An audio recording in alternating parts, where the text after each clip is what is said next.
It's so good to have Ashley back with us.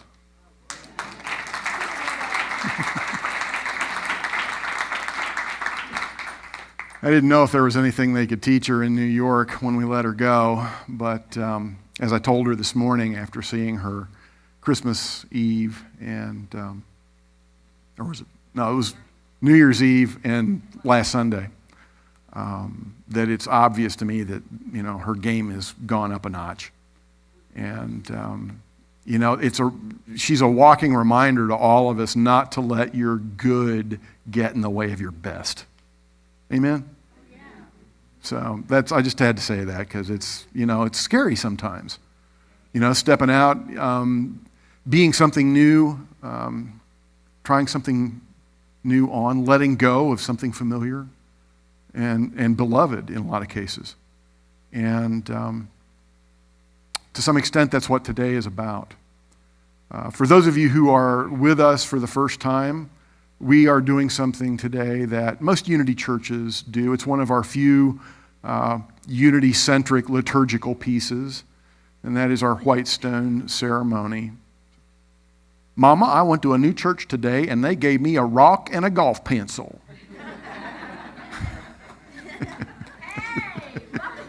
Welcome to Alabama. That's right. Yeah.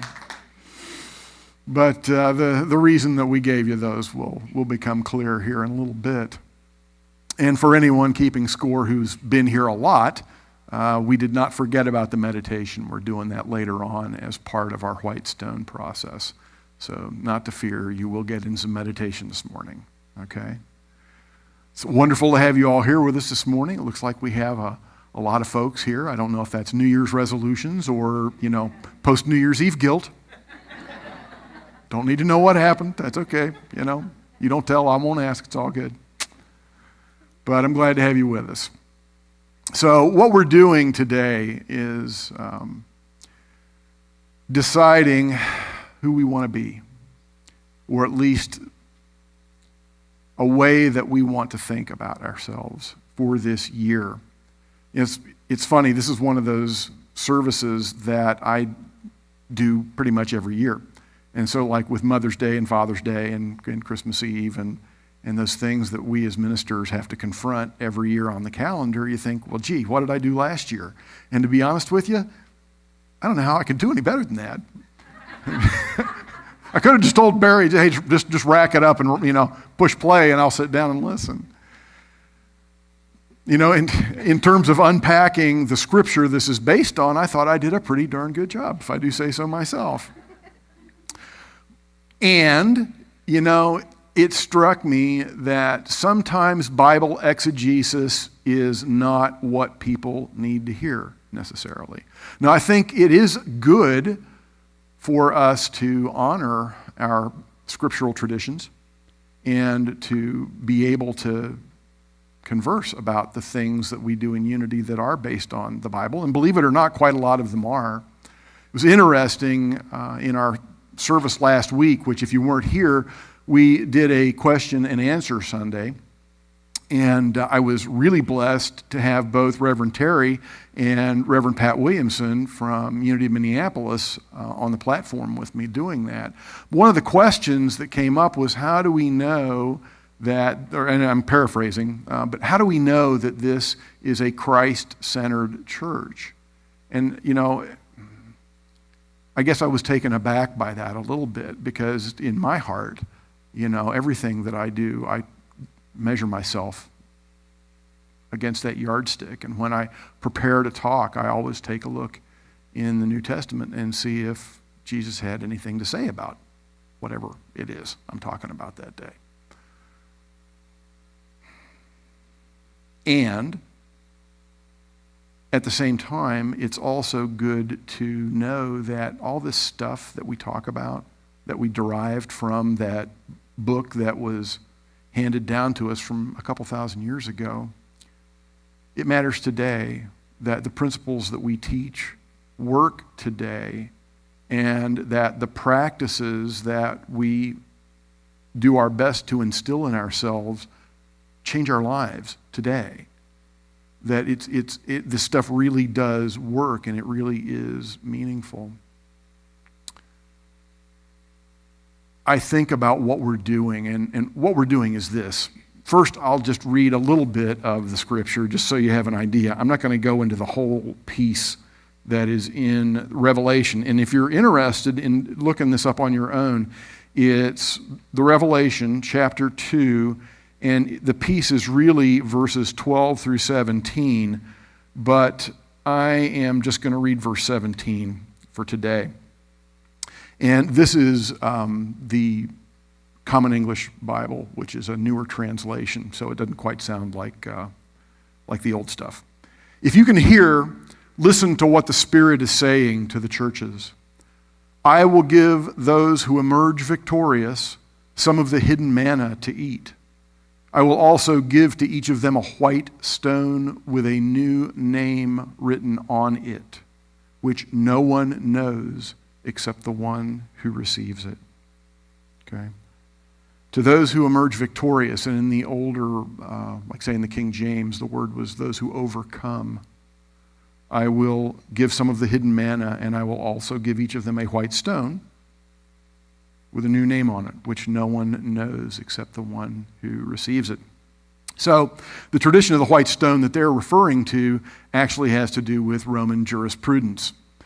If you had been a prisoner and you were released, you were given a white stone. This was kind of like your parole slip or your get out of jail free card. I think I showed one of those last year.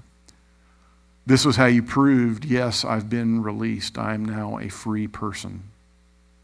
And it actually went back to how they became guilty to begin with, because in the court system, they would use black and white stones for the jurors, and they'd pass a basket around. And if you got a bunch of black stones, you went into the pokey. And white stones symbolized innocence. But what they would do is give these people a white stone, and they could actually also have a new name. So your name was no longer the name of a prisoner. You were named after a free person. But there's a key word in there, and it deals with overcoming. I will give those who emerge victorious, those who overcome, some of the hidden manna, and they will have a new name written on their white stone. You know, in Unity, a lot of the time, we attempt to spiritually bypass things that might need to be overcome.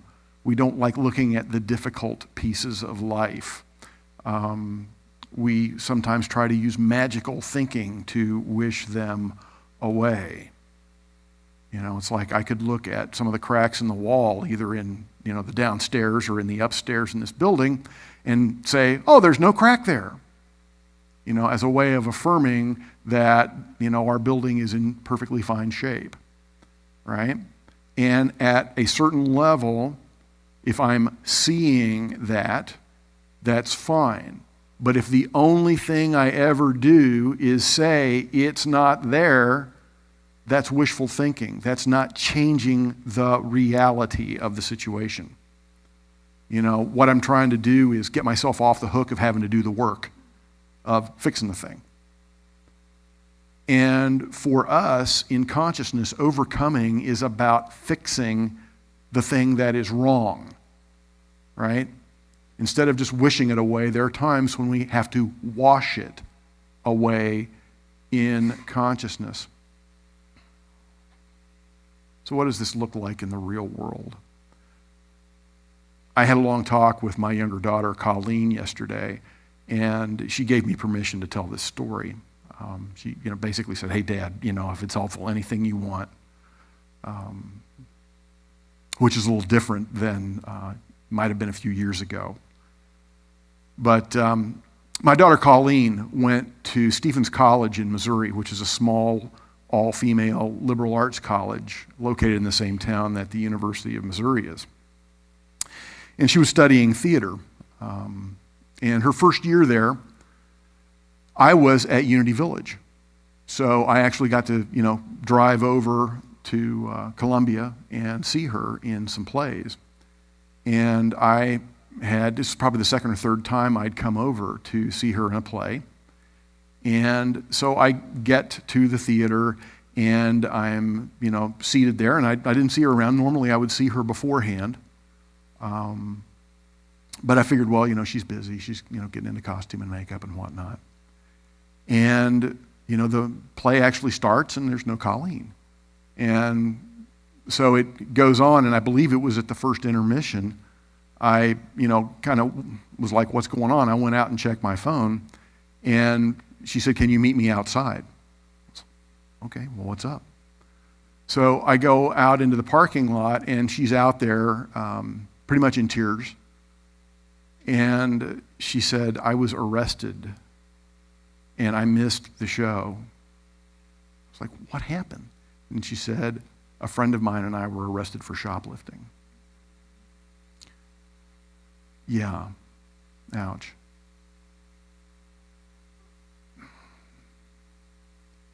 Not what I expected to find when I got to Columbia. So, if you've ever been involved in any kind of performance like that, even just like missing an entrance, is bad, right? You just feel awful about it. But to miss an entire performance, for anything other than being in the emergency room, and certainly for, doing something that has a whole lot of other ramifications as well. She was at I would say at the lowest low she's ever been at. And of course, I as a parent had a couple of choices to make. And so I just said, well, okay, what do we need to do? And she, had already told the people in the show what had happened. And because that was not just something she did for fun, it was part of her major, it actually placed her status as a student there and all of her scholarships in jeopardy. It was a really dark time for her. And, it had come out of things that she held in consciousness and habits that she had and just kind of where she had gotten to in doing the things that she was doing at that time. And, there are a lot of kids who could have something like that happen and continue going down the path that they had been going down. Either refuse to accept the blame, refuse to say, yeah, I did that, or simply say, this doesn't matter to me, and go on about doing the things that they are doing. So many of us have seen that happen. I mean, I know in my life, all the things that I watched walk out of my world because I was a drunk, until finally at the age of 42, I lost enough that I got sober, Thankfully for her, it didn't take that long.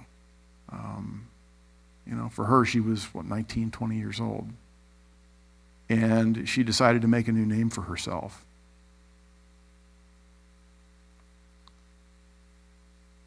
So she had to kind of start over again in the department and re-earn people's trust. And everyone knew, it's a very small school and, a small department. So, kind of why she was having to, start all over again, chopping wood and fetching water, was very apparent to everyone. And, she did the deal. She was a good kid, the good kid I always knew. And she acted that way. And she began holding that for herself.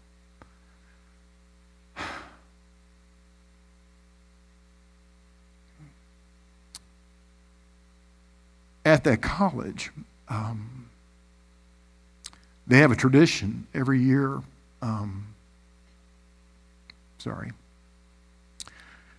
10 of the seniors are selected by 10 of the outgoing seniors to represent the values of the school. They're called the 10 Ideals.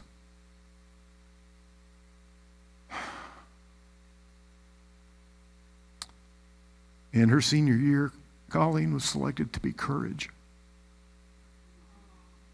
Yeah.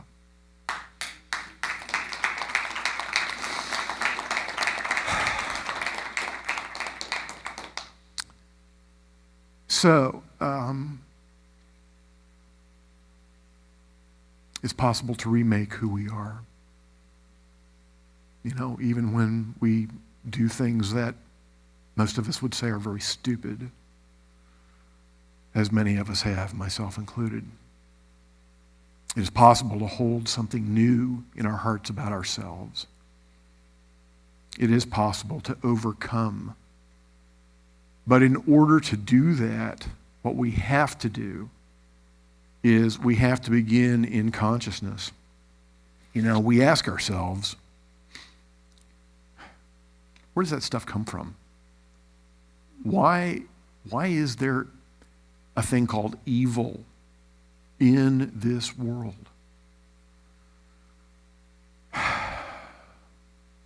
Well, in Unity, we teach that basically there are three things that cause what we refer to as evil.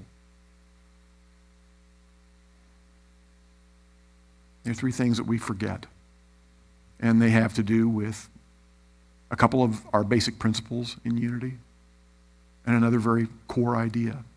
I've called them the three divinities before, but the first one has to do with our second principle, the idea that as human beings we are inherently divine, that the Spirit of God lives in each and every one of us. We forget that. We forget our inherent divinity. And so we act from a different place. We come from something lower, something of this world, something from sense consciousness. In the piece in Revelation that precedes what I read, the author is talking to the people that he's specifically writing that piece of it to, and he's referring to some of the folks that used to try to kind of pull the Israelites off the path, you know, back into some of the old ways. And, you know, he specifically mentions, you know, you're eating that food that's been sacrificed to idols, and you're, you know, being sexually immoral and all those things. Trying to, you know, say, hey, listen, those pieces are not the way, right? We need to remember this particular way. You're a divine being. You don't have to act that old way. The second piece in terms of our divine nature, our divinity that we forget, has to do with Unity's third principle, which is that we co-create with God through the power of our thoughts and feelings and our words. That as divine co-creators of life and of the universe, the things that we're thinking about actually end up showing up out here in our life. You know, at some level, when Colleen did what she did, you know, she'd had the thought that I don't have enough, and I can never have enough, you know, fairly. And that played out in her life. A lot of us have that thought. That life isn't fair, the universe isn't fair, that we're not going to get, you know, our fair share. Now, we may not end up shoplifting, but I can promise you that if you hold that thought in mind over and over again, it will express in your life in a way that will not be pleasant, will not be profitable, will not be satisfying. We forget that our thoughts create our reality. And then the third way that evil creeps into the world is something we call divine order. And divine order is essentially the law of cause and effect. And for everything that happens, there was a cause. For every effect that exists, there was a cause. And for every cause, there will be an effect. We forget that. Sometimes we think we can get away with stuff. I know that as an alcoholic, I used to think I could get away with stuff all the time. That the things that I did would have no effect. Doesn't matter. I can get away with that. Well, the truth is I never got away with one drink. Not one.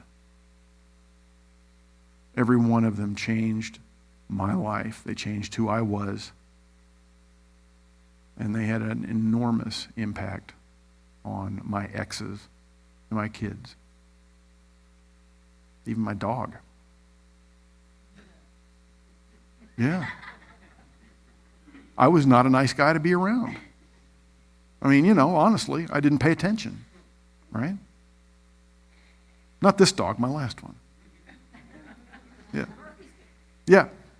Yeah, Murphy got the good owner, She doesn't remember the guy that just completely ignores her. Although she still bangs into me with her duck a lot more than I would prefer. It's like, no, I don't need the duck right now. No, thank you. Yeah, she wants to play. Yeah, unfortunately, I also have to do work. But those three things bring evil into the world. So if we're going to overcome those things, we have to remember. Is that a car alarm? Okay. We have to remember. Now, it's interesting, and I am going to read you a little something from our old Unity teachings.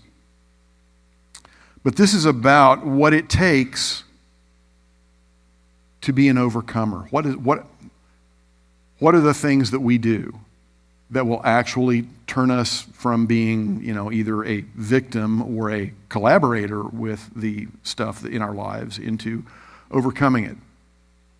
The first step is for the individual to place himself consciously by faith in the Christ consciousness and hold himself there by training his thoughts to think on God ideas. This step is taken by the conscious phase of the mind, the intellect or thinking faculty. Okay? The second step is taken by the subconscious phase of mind, the realm of feeling. The thoughts of good are taken into the storehouse of the subconscious phase of mind and produce states of mind that eventually bear fruit in the outer. So there's two pieces to being an overcomer, to overcoming that tendency that we as human beings have to sin, which is missing the mark, right? Not quite getting it right. Falling into evil, and I know I'm using a lot of really scary Old Testament kind of words, right?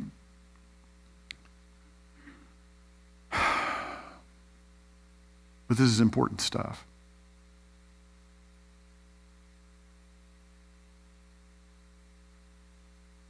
When we decide, I can do better than this, I can be better than this, that's not who I really am.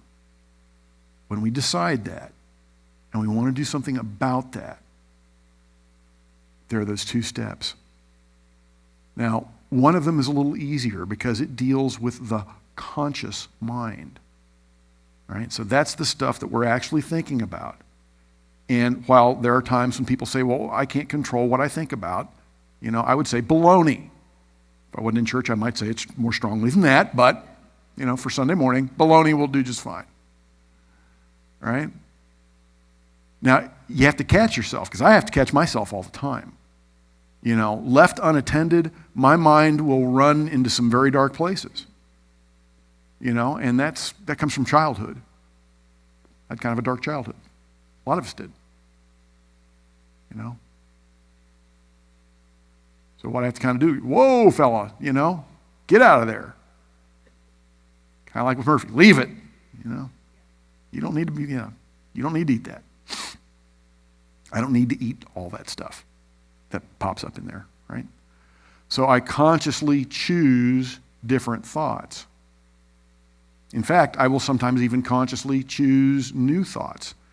if something comes across my field of consciousness and it's like, wow, that's really great, I need to stay with that, whether it's an affirmation or whatever it might be. I think some of you may have read, I forget whether I put it on Facebook or in one of the notes from the minister, but Joanna's sister, Lauren, gave me one of her paintings for Christmas. It was one of the ones that she'd had on display out here. And it was interesting because I told her I wanted to buy one of those paintings from her, but it wasn't the one I told her I wanted.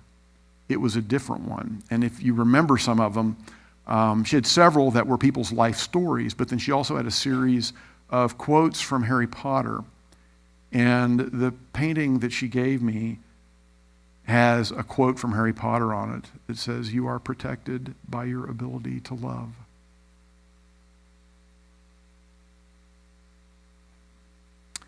And I've been working with that as an affirmation because that touched me very deeply. And she wrote to me, she texted me actually, that something had just told her that that was for me. You know, I think about that. I am protected by my ability to love. That's something that I want to work with. That's a thought I want in my conscious mind, you know? So any of those moments when I'm, you know, maybe could use a little protection, I can go back to that. But the real key to this comes in something that is actually a vulnerability. One of the other Unity teachings that is germane to this is that the subconscious mind is subjective and out of our conscious control. The subjective part basically means it's not fair. Our subconscious mind does not play fair. And it is out of our conscious control.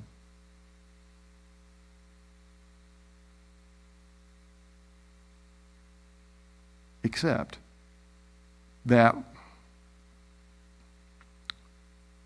like a hard drive, the stuff that ends up on there is there because it was at one point in RAM, in random access memory, and it got saved down to the hard drive. Now for us, our hard drives, our subconscious, contains everything that's ever been in our random access memory, our consciousness, everything.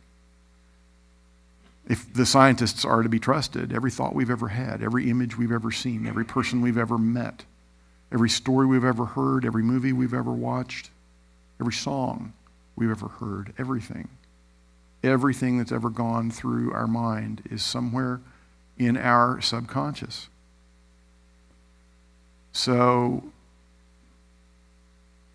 if we need to change what's in there, because what's in there is going to come out and it's subjective and it's not fair and it's out of our conscious control. If we want to change what's behind the firewall, if we want to change what's back in our subconscious, we have to do that by consciously feeding it the things that we want it to have. We have to tell it what we want to have come out of it. In a way, it's kind of like when you're washing a pot. Right? Take a pot over to the sink, right? And you turn the water on and you're pouring in clean water, right? But when you first start, scrubbing around with the brush or whatever, what comes out of it's a mess, right? And you empty it out, and you try it again. You fill it some more water, you scrub it around, and you pour it out, and the water that comes out is a little cleaner, until finally you put clean water in and you pour clean water out. Our subconscious is exactly like that. The idea is to keep pouring clean water in, to keep pouring Christ consciousness in, to keep reminding ourselves of who we really are. Colleen graduated in 3 years. She's living in Chicago. She's supporting herself. She's putting herself through improv classes. She's learning how to box. She's learning how to play guitar. She's part of an improv troupe and actually learning how to do music and going out there and doing musical improv.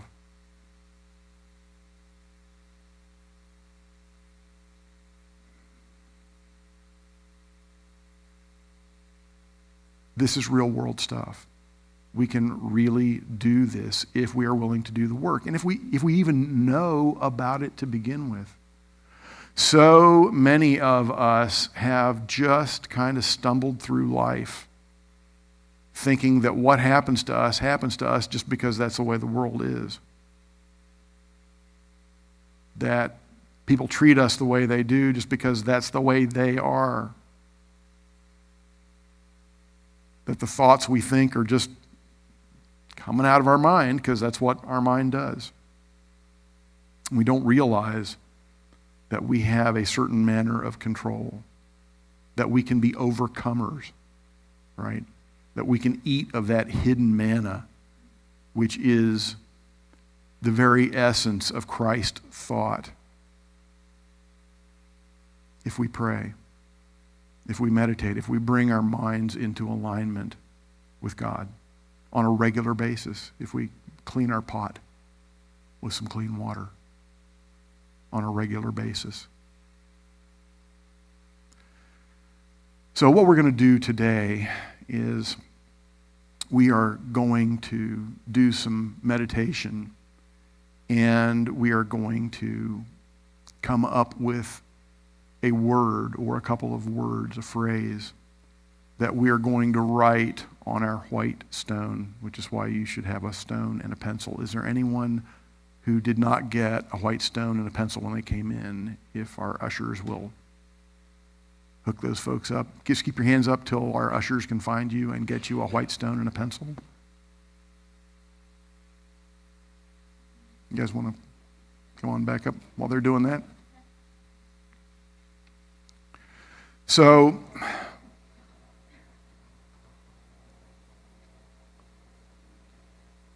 the band's going to lead us into meditation, and then I will, as I usually do, lead a meditation, and after we spend some time in silence, I will tell you, okay, go ahead and write your word or your words on your stone.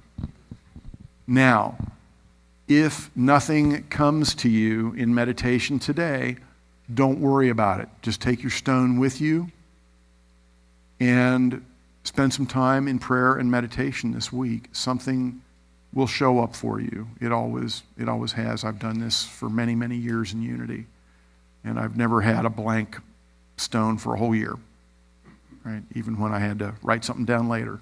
That's okay. And don't feel like you're stuck.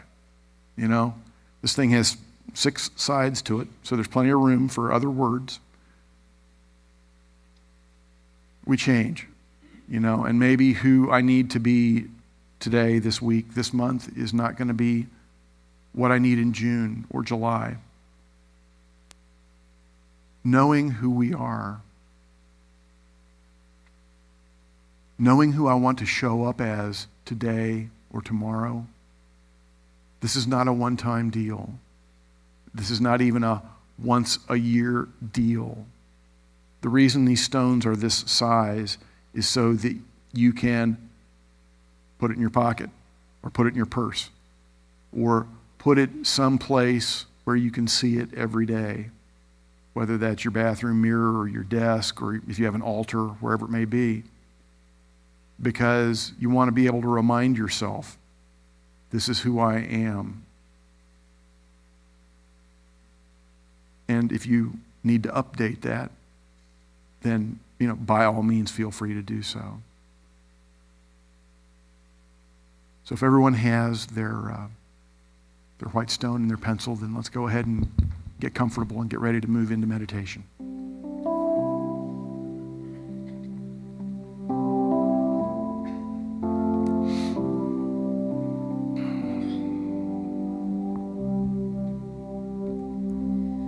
When I pray, I feel my heart grow deeper, my heart grow deeper into my God.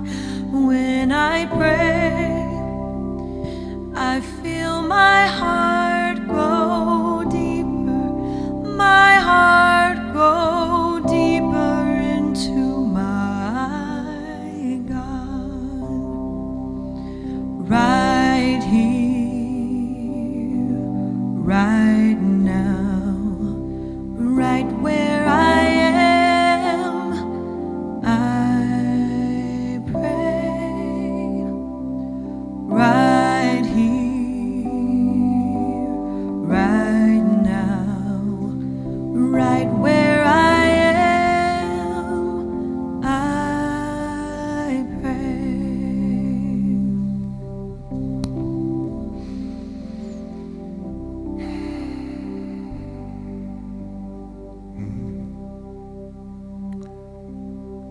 right here,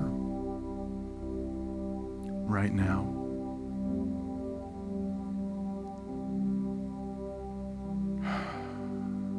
As we take a few deep breaths,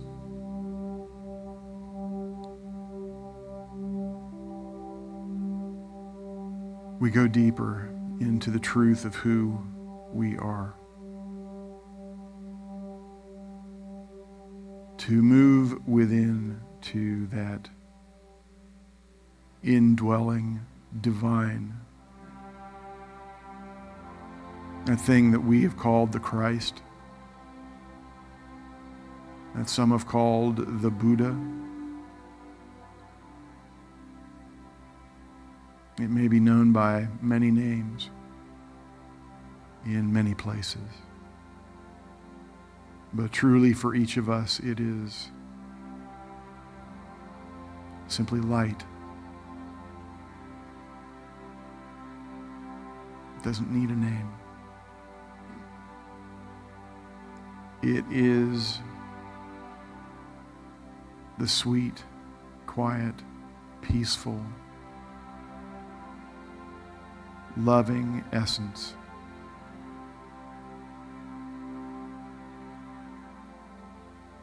as we breathe into that, as we let go of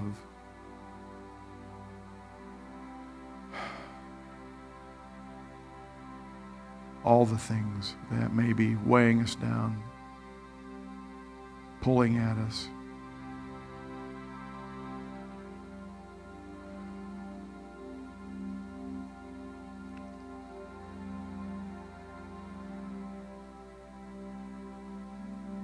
We allow ourselves that sweet feeling of oneness with the truth. The truth that we are beloved children of a loving God.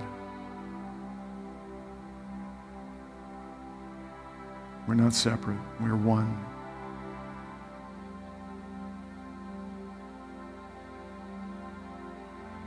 There's no lack, no hatred.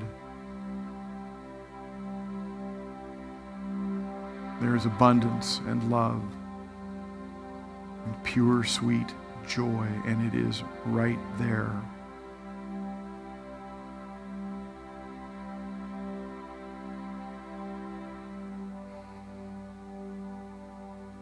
We may be called by many names. Where we need to be in this moment.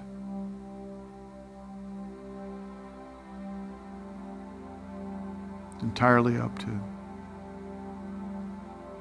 who and where we are on our soul's journey. But for this moment, we are going to pause on that journey. We will wait upon God and listen for a word or two that answer the question, who am I? Who am I?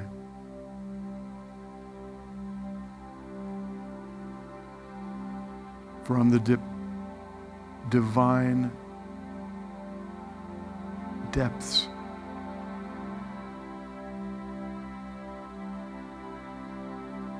we will receive an answer as we listen in the silence.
voices in my head.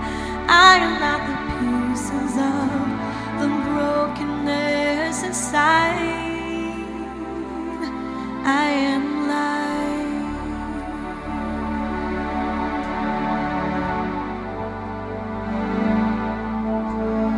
I am light. I am light.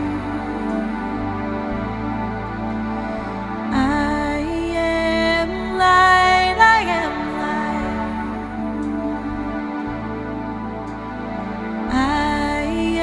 I am light. I am I am light, I am light. I'm not the mistakes that I have made, or any of the things that cause me pain. I am not the pieces of the dream I left behind. I am light.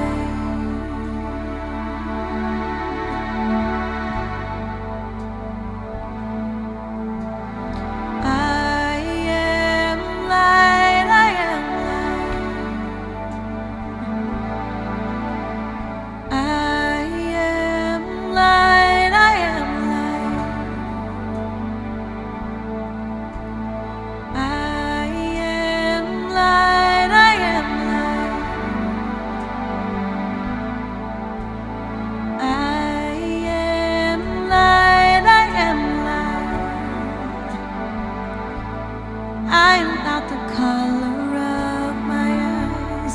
I am not the skin on the outside. I am not my age. I am not my race. My soul is light. I am light.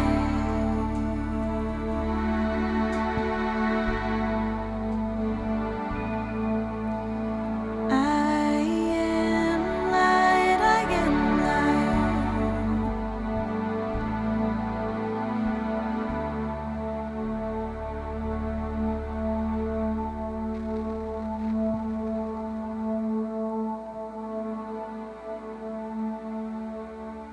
So if in this time of meditation a word or two has come to you, I invite you to go ahead and write that word on your stone. If it has not, it's okay. It will come.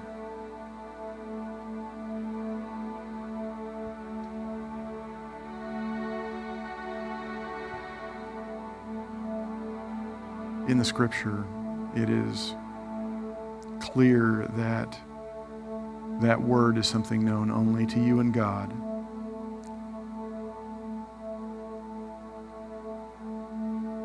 You may share it with people who love you if you feel led to do so. And you may keep it in your heart. Whatever will serve you the best this year.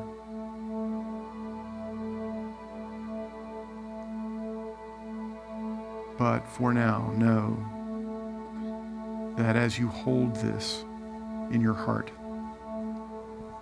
you have the ability to overcome.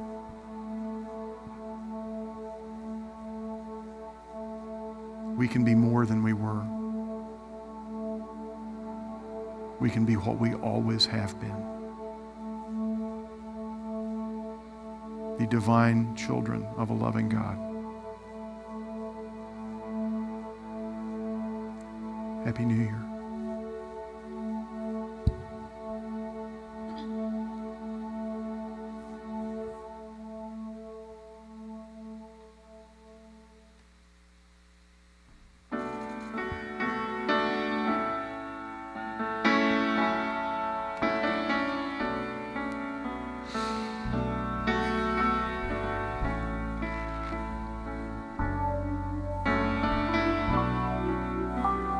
Men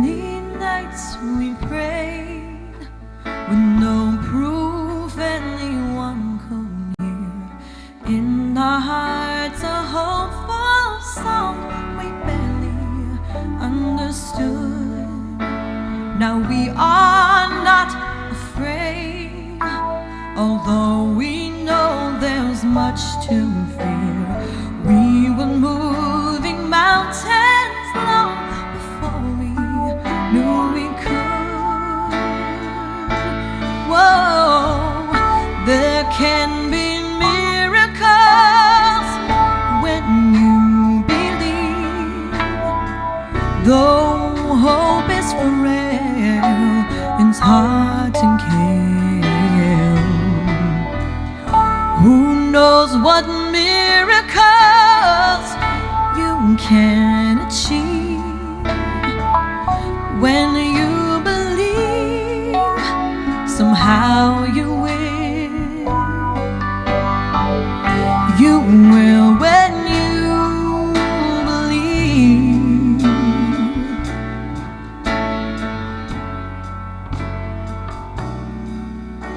Now in this time of fear, when prayer so often proves in vain, hope seems like the summer birds too swiftly flown away. Yet now I'm standing here with heart so full I can't explain, seeking faith and speaking words I never thought I'd say. Whoa, there can be miracles when you believe, though hope is frail, it's hard to kill. Who knows what miracles you can achieve when you believe, somehow you will. You will when you believe.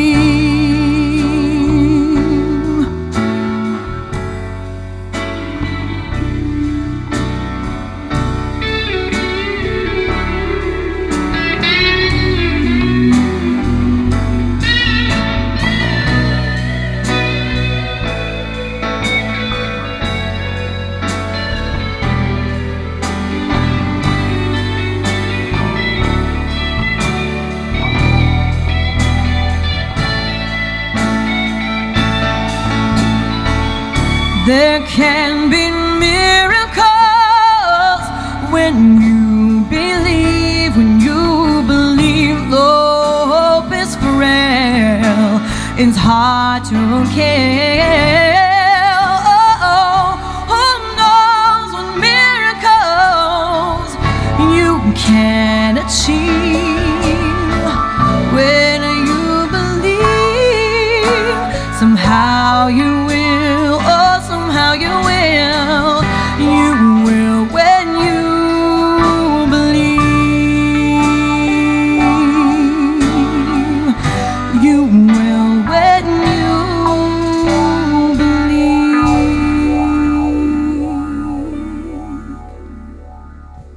Wow. Thank you. Thank you. Wow.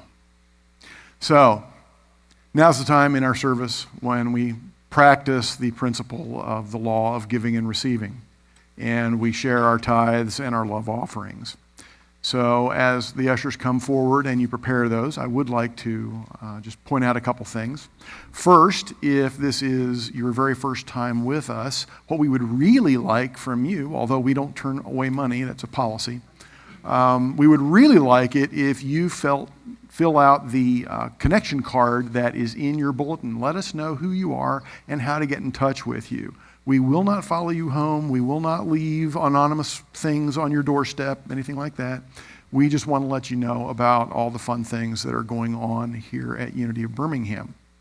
Now, we have some folks who can say a prayer with you if you would like a little prayer support after the service is over with. Would our prayer chaplains who are on duty today please stand? Our prayer chaplains are here to pray with you if you have either a concern or a celebration that you would love to share. And we want you to know that everything that you share with them is held in the strictest of confidence, and that not only are our prayer chaplains available for you on Sundays, but you can get prayer support throughout the week, both by calling this church and by calling Silent Unity at 1-800-NOW-PRAY, and you can also find them on the web, and they've got an app, and there's all kinds of great ways to get prayer support in Unity. Immediately following the service, and I believe that Megan will tell us about a couple of these things, but immediately following the service today, we're also going to have our Healing Touch folks will be here in the sanctuary. So we're going to have 3 different things going on in different parts of the church. Healing Touch going on in here. We will have our January artist reception out in the lobby, and we will have training for the small group leaders downstairs in Beverly Hall. So we will take a few minutes to hug each other, and by at least, let's say 15 after, let's all be in our appointed places, right? Healing Touch in here, artist reception out there, small group leaders downstairs, okay? All right, so let's go ahead and take our tithes and love offerings, and we're going to bless them up with our love offering blessing together. Divine love as me blesses and multiplies all that I have, all that I give, all that I receive, and my awareness of all that I am. And so it is. Amen. Good morning, everyone, and welcome to Unity of Birmingham. I'm Megan, and I hope everyone had a Happy New Year. We will be having small group leader training right after the service today. We appreciate all of you who've expressed interest in leading a small group and look forward to everything you will be doing for our church community in this new year. For those of you who haven't gone through our spiritual gifts inventory, we'll be offering a class next Saturday, January 9th from 9 a.m. to 2 p.m. This is a great way to discover how you can give back to your church community as well as elsewhere. The Birmingham Bards Audition Workshop is also next Saturday, January 9th. If you have a child that is interested in theater, this is a great opportunity to get them involved and teach them how to audition for a part. The Bard's actual audition will take place on Saturday, January 23rd. This gives them plenty of time to prepare after the workshop. Sunday, January 24th is a very special Sunday. We are having our new member Sunday, and the best way to celebrate is with our annual chili cook-off. If you have a special recipe that you would like to share with us, get it ready and we will put it to the test. Thanks for listening to everyone, and Happy New Year! Woohoo! All right. Do we have kids out there? All right. All right. Yep. I'll get there. We are walking as the light, as the light, as the light. We are walking as the light, as the light of God. As the light, as the light, as the light, as the light, as the light, as the light, as the light of God. We are walking as the light, as the light, as the light. We are walking as the light, as the light of God. Wow. I think your congregation's bigger than mine is. We serve snacks.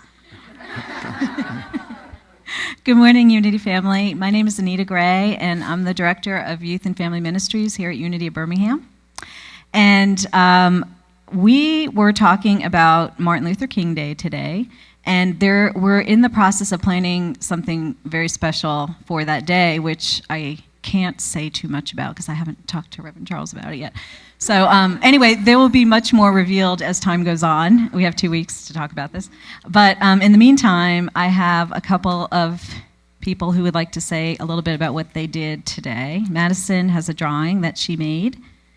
And tell us about your drawing. Can you hold it up and tell us what it is? I wrote, "Let there be peace on earth," because God really likes peace on earth. That's why I wrote 2 peace signs and 2 people praying. That's nice. Good.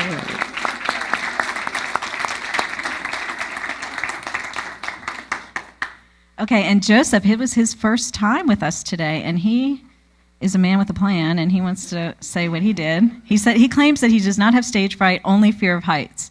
So we discussed if we had to stand on top of a tree and give his speech, would he be okay with that? And that was not okay. So we won't do that. Today we learned about Martin Luther King, like she said, and I drew a hand with peace in each finger, because peace has 5 letters in it, and on the back I drew a peace sign because it was just for no reason.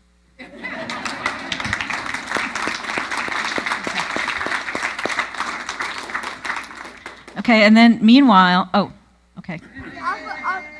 I forgot to show my picture. Okay, next week we will be working with Joseph on how to get rid of stage fright.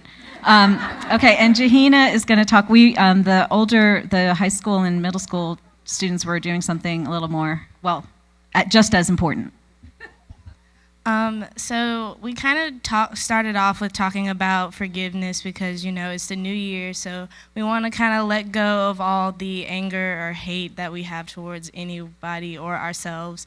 This past year, we also kind of had a little debate about the bombing of the 16th Street Baptist Church and how, what caused that to happen. Why would someone bomb the church? And we kind of had a debate on whether or not it was the feeling of fear. And so we just kind of talked about whether or not a lot of hate-driven things have come from fear or different emotions and just the background of that. Awesome.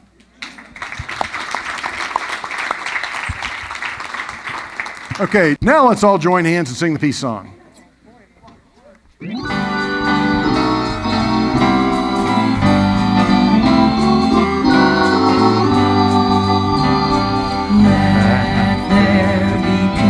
On earth, and let it begin with me. Let there be peace on earth, the peace that was meant to be. With God as creator, family all are we. Let us walk with each other in perfect harmony. Let peace begin with me. Let this be the moment now. Right now. With every step I take, let this be my joyous vow. To take each moment and live each moment in peace eternally. Let there be peace on earth, and let it begin with me. The light of God surrounds us. I am the light of God. The love of God enfolds us. I am the love of God. The power of God protects us. I am the power of God. The presence of God watches over us. I am the presence of God. Wherever we are, God is. Wherever I am, God is. And all is well. Have a wonderful week.